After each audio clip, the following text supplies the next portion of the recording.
mvua za kipindi hichi zinaleta athari kubwa sana, na sio huku kwetu tu. Sehemu nyingi sana watu wanapoteza maisha, watu wanapoteza mali zao, na hata tumeona huko mikoa mingi tu ambao mvua zinanyesha zinasumbua sana. Kwa hiyo swala ambalo mkurugenzi ameamua kulitoa ni jambo zuri sana. Kwanza ameokoa maisha ya vijana wetu, kwa sababu sasa hivi maji yanaweza kumchukua mtoto anaweza kwenda kucheza pale korongoni na maji akaenda. Hayo maamuzi yatakuwa sahihi? Hayatakuwa sahihi. Kwa hiyo mpaka walimu waliotoa huo uamuzi ni sahihi, kwa sababu wenyewe wanataka kufundisha. Hujajenga miundombinu ya kueleweka, umeweka mawakala, umeweka wahandisi ambao wamekuja kujenga barabara chini ya viwango, alafu sasa unakuja watoto wanazuiliwa. Je, hao ambao wameharibu?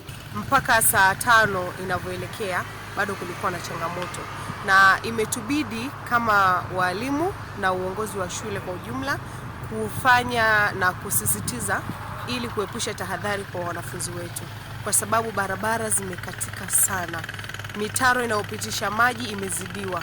Kwa hiyo ni vigumu sana kumlinda mtoto kwenye hizo barabara zetu pamoja na majumbani kwao wanapotoka. Hivyo ni tumeona bora wabaki nyumbani kwa usalama zaidi.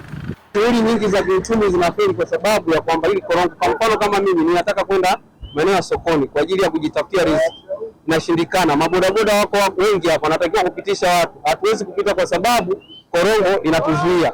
Wanafunzi hawajapita kwenda shule, si wenyewe hatujaenda kwenye shughuli zetu, tunasubiri maji yapungue korongoni. Tatizo ilituathiri kwa muda mrefu kuhusu kwenda shule, muda wa kwenda tunapata shida na muda kurudi pia.